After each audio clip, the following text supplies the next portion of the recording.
very much, Mr. Chairman.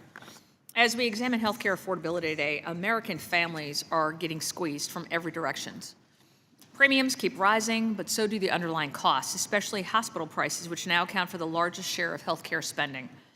Just a few months ago, we were having the same conversation when this committee brought in the CEOs of the largest health insurance companies. A lot of commitments were made in that hearing about lowering costs and working with Congress on solutions, and it's been interesting to see what's happened ever since. Of the 5 CEOs who testified, only one has continued to actively engage with my office to follow up on these commitments. So that gap between what's said in a hearing and what actually happens afterward is part of the problem. And until accountability matters, you're going to see this problem grow rampant across the entire system.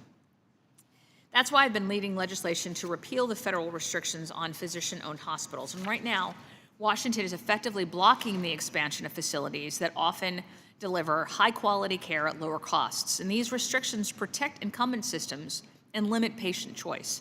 We should not be protecting consolidation. We should be encouraging competition.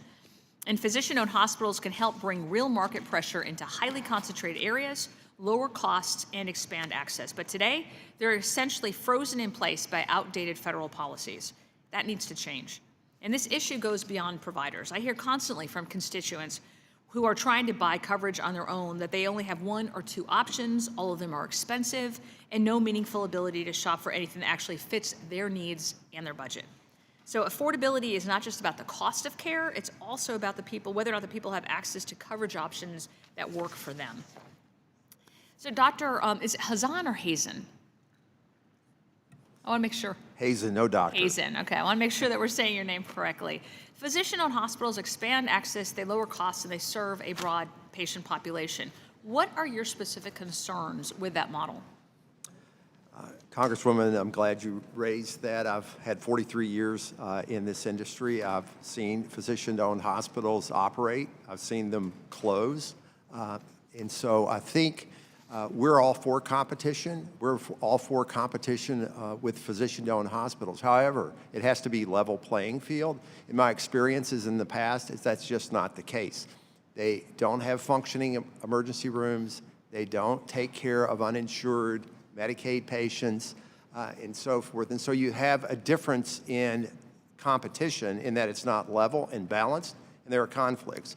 And so I think if we can harmonize those factors and make sure that all aspects of the system are competing on a level playing field, that could be productive. Don't you see that some of the hospitals also cherry pick their patients? I've got an article here that shows that babies will no longer be delivered at Research Medical Center. This is an HCA Midwest Research Medical Center in Kansas City, that you actually stopped seeing labor and delivery patients. Don't hospitals do that too?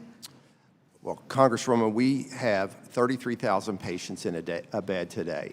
90% of them presented to our emergency room first. So 30,000 of them came through our emergency room. We're not cherry picking patients when 30,000 of the 33 come to our hospitals. All right, thank you. Mr. Lassiter, and really all of you, this is kind of an open question. There's been a lot of discussion about how the administrative burden is driving up costs. We've all seen the charts where you see the growth in physicians, the people who actually touch the patients are pretty much level, but the administration has gone up like multitudes. That's contributing to burnout, and it's not improving patient care or the patient experience. It's really only increasing costs. From your perspective, and I want you to be as specific as possible, what federal requirements should we be targeting to meaningfully reduce that burden? Thank you for the question, Congresswoman. I'd say a few things. First and foremost, the quality reporting is one area that I would specifically focus on. There is significant overlap in the requirements to report, which creates significant issues. At Common Spirit, we're working on trying to reduce some of that burnout that you described by investing in, for instance, ambient scribing, which allows I'm not asking what the hospitals could do. I'm asking what federally, what requirements that we should be looking at that we can scrap that would help reduce the costs. Thank you for the clarification. So I would say that I do believe that our administrative burden is tied very much to what we have to report on, what we are regulated on, the agencies that have overlapping jurisdictions that require that kind of multiple reporting on similar issues. Those are the kinds of things that I would point to. And I see everybody wants to jump in, but I'm already over my time. I would love to see supportive policy to protect the safety of healthcare workers. You mentioned burnout. There's an alarming increase of violence against healthcare workers. And so policy to protect those workers. We spend $120 million on physical and cybersecurity every year.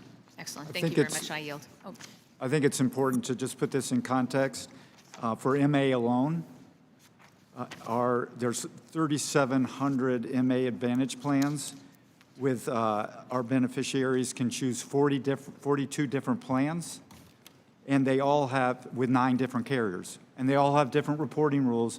They all have different prior auth rules.